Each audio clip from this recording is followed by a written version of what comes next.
Work your ass off. There is no magic pill. It drives me crazy to go to the gym. You read 1 hour a day. I went and worked out 5 hours a day, and I was working on construction with 24 hours a day. Organize your day. Work hard. I'm here to talk about success.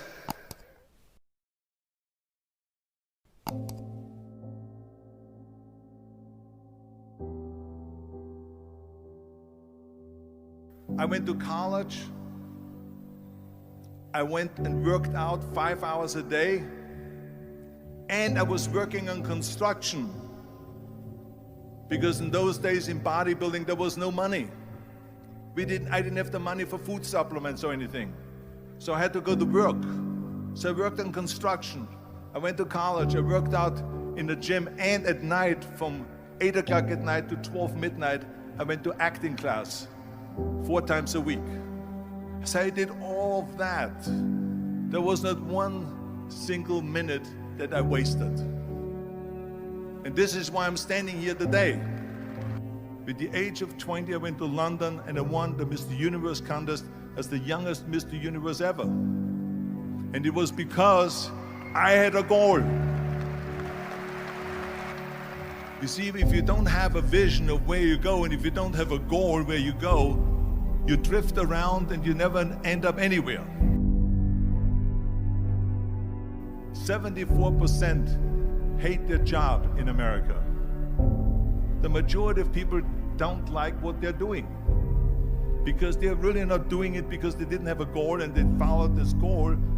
They just aimlessly drift around, and then all of a sudden there's a job opening, so they get that job because you have to work. But then when you work, it's a chore. It's work. It's not fun. So if you think about, only a quarter of the people really enjoy what they're doing in life. So people always ask me, when they saw me in the gym in the pumping iron days, they say, why is it that you're working out so hard? 5 hours a day, 6 hours a day, and you have always a smile on your face. The others are working out just as hard as you do, and they look sour in the face. Why is that? And I told people all the time, I said, because to me, I'm shooting for a goal. In front of me is the Mr. Universe title. So every rep that I do gets me closer to accomplishing that goal, to make this goal, this vision, turn into reality. Every single set that I do, every repetition, every weight that I lift will get me a step closer to turn this goal into reality. So I couldn't wait to do another 500-pound squat. I couldn't wait to do another 500-pound bench press. I couldn't wait to do another 2,000 reps of sit-ups. I couldn't wait for the next exercise. So let me tell you something, visualizing your goal and going after it makes it fun. You got to have a purpose no matter what you do in life. You got to have a purpose. And Muhammad Ali worked his butt off, and I saw it firsthand. And I remember that there was a sports writer that was there in the gym when he was working out and he was doing sit-ups. And they asked him, how many sit-ups do you do? And he said, I don't start counting until it hurts. Now think about that.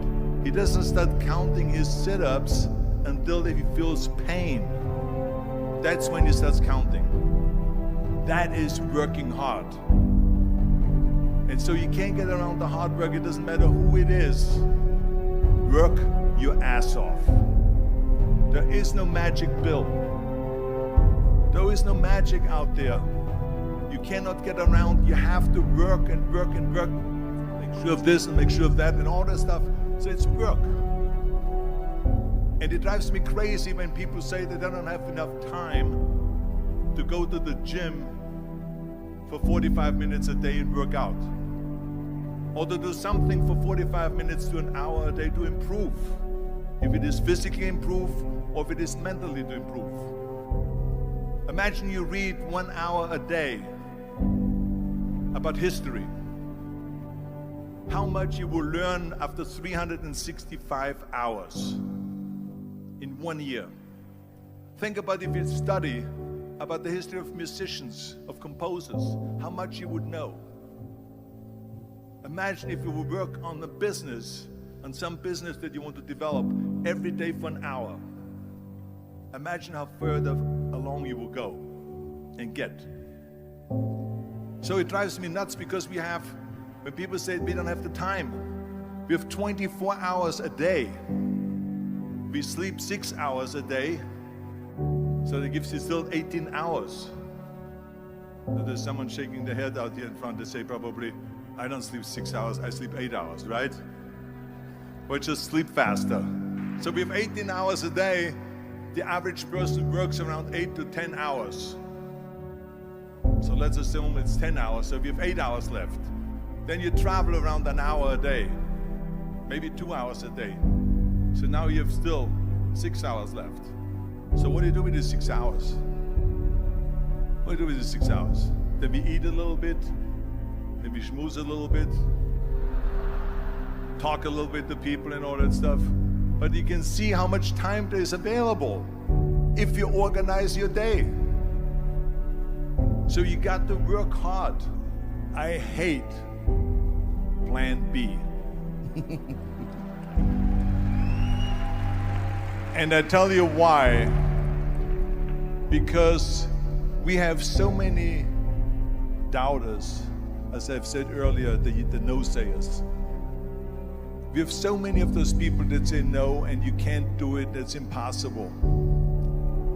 That is okay because we just turn off, as I said earlier, and we listen and we hear the no being a yes. You can't do it, you can do it, and all of that. So that is possible to do that amongst all the negative people around you. But when you start doubting yourself, that's very dangerous. Because now what you're basically saying is that if my plan doesn't work, I have a fallback plan, I have a plan B. And that means that you start thinking about plan B, and every thought that you put into plan B, you're taking away now that thought and that energy from plan A.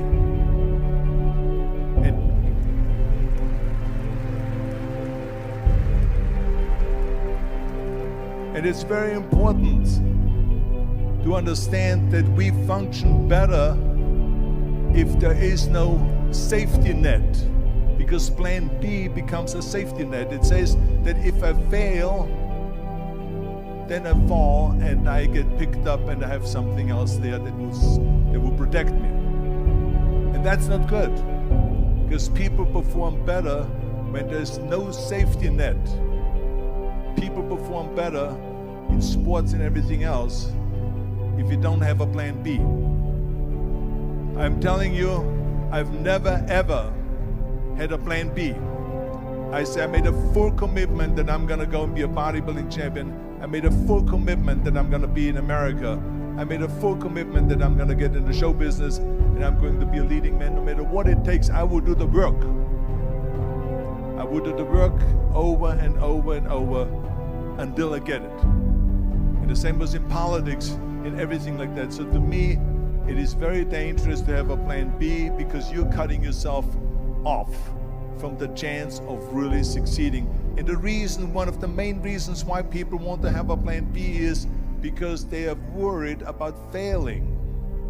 What is if I fail, then I don't have anything else? Well, let me tell you something, don't be afraid of failing, because there's nothing wrong with failing. You have to fail in order to climb that ladder. There's no one that doesn't fail. Michael Jordan said in one of his interviews, when they said, "You're unbelievable, you're the greatest basketball player of all times." I mean, tell me about that. And he says, well, you're just mentioning the successes. But he says, for me to become the greatest basketball player, I missed 9,000 shots when I was playing basketball at the NBA games. So during these games that he was so successful, he missed 9,000 shots. Does it make him a failure? No. He's one of the greatest basketball players of all times, but he failed 9,000 times.